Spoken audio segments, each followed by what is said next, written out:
Hi, this is your Chief Science Officer, Brazos Minshew. Welcome to Wellness Talks. Today we have a very special guest from right here in Scottsdale, Arizona, Kevin Eckert, our physical therapist. Welcome, Kevin. Thank you. Thanks for having me. Well, this is going to be a great time for us to talk about a condition that affects more people than any other in North America, and that is osteoarthritis. And we once read that osteoarthritis was more common than the common cold in people over age 50. So, Kevin, tell us, what do you think causes osteoarthritis? Osteoarthritis is definitely a hard diagnosis to put a cause to, but based on my professional experience, a lot of it has to do with a multifactorial approach of nutrition that's going into people's bodies, genetics, inactivity, and the list kind of goes on, but I'd say those top three are the main. So you would say that inactivity is a cause of arthritis? Yeah, believe it or not, with inactivity, you can increase joint capsule stiffness, inflexibility of joints, which then causes a joint not to be able to move as appropriately as before. That's interesting.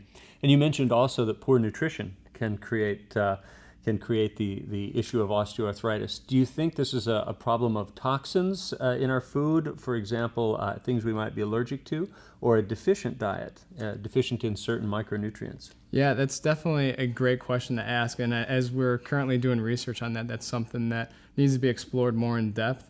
I'd say one of the biggest factors that I've seen is gluten. Gluten is probably one of the biggest things that I've seen that has a positive correlation to helping break down articular cartilage. Okay, so gluten is the protein that's found in certain grains, like in wheat. And gluten has a protein signature that our immune system has to identify and decide, is it friend or is it foe? In people with a gluten sensitivity, what actually does your immune system do that could create osteoarthritis? Well, what it does, from my understanding, is that your immune system doesn't really like gluten, and it can create antibodies against it, which then attack the gluten, which then in your body can start attacking your cartilage. So it kind of goes towards the gluten, kind of goes towards your cartilage. And now that cartilage breakdown all of a sudden starts causing abnormal wear patterns in your joints. So some things that are similar in gluten are also similar in your joints, and your immune system attacks them both equally. Yeah. Yep. Interesting, very interesting. What can a person do that has osteoarthritis? What's the best approach we can take? Yeah, sure. There's a multifactorial approach. I mean, there's not just one thing. I think nutrition is very big. Movement, believe it or not, as much as the initial movement with individuals suffering from osteoarthritis is really painful, mild increase in movement can actually relieve the pain by increasing fluid into the joint. So actually movement can really help. Okay, so movement might hurt a little at first, but then provides a lot of relief over time. Yeah, very true.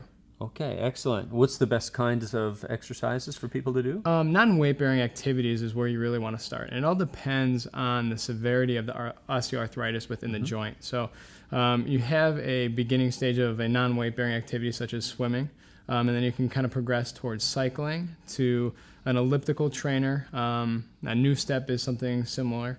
Then treadmill, and then even like a stair climber or outdoor hiking. Okay, so it's just progressive through the day. Yes. And speaking of progression, if we were trying to determine the difference between, say, a rheumatoid arthritis and an osteoarthritis, you were mentioning a moment ago that it really deals with movement exciting the pain. So what's the best time of day for somebody with osteoarthritis? Mornings. Mornings tend to be the best for them. They're usually pain-free in the mornings. They wake up feeling the best. Joints get rehydrated in the morning because you're gravity eliminated at night. So movement in the morning is probably the best. Later on in the day, after prolonged activity, you can then start to get a flare-up in osteoarthritis. And the last thing we probably need to talk about are the common over-the-counter osteoarthritis type medications. What are the benefits and what are the risks of osteoarthritis medications? Sure, medications can really help out a great deal in individuals suffering from osteoarthritis in the shortcomings. And in the acute stages, patients can benefit greatly to increase their motion, but what we see is a rebound effect. And after a period of time, pain can actually go to higher amounts than what it was before. So one of the biggest things that I've seen, rather than really digging into the medications as a first case scenario, working with some light unweight-bearing movement first, and then as a last case, start maybe getting into the medications if need be. Yeah, so do everything else, do medications last. Yeah, exactly. Yeah, because there can be such a significant rebound, as you mentioned, to medications. When we look at osteoarthritis, among the things that we have to remember is that it's not truly an inflammatory condition to start with, but a condition of dehydration, which brings us back to one of our essentials, essential number 2, dealing with water consumption. Dehydration needs water. Drink more fluids, and then just like good soil has good minerals to hold the water in, we need to have good minerals in our nutrient profile as well, have good minerals in our body. We also need to remember that just like any other cell in our body, our cartilage cells are made from fat.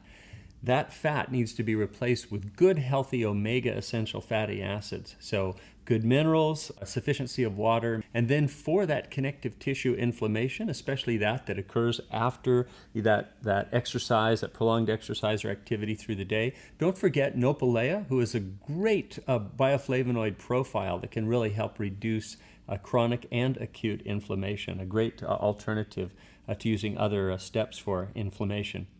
But remember, health only comes from healthy habits practiced every day. So be sure and drink your water, get your exercise, and eat a nutritious diet filled with essential fatty acids, vitamins, and minerals. And thank you very much, Kevin, for coming on board and discussing osteoarthritis with us today. Thank you. I appreciate the time. We'll talk again.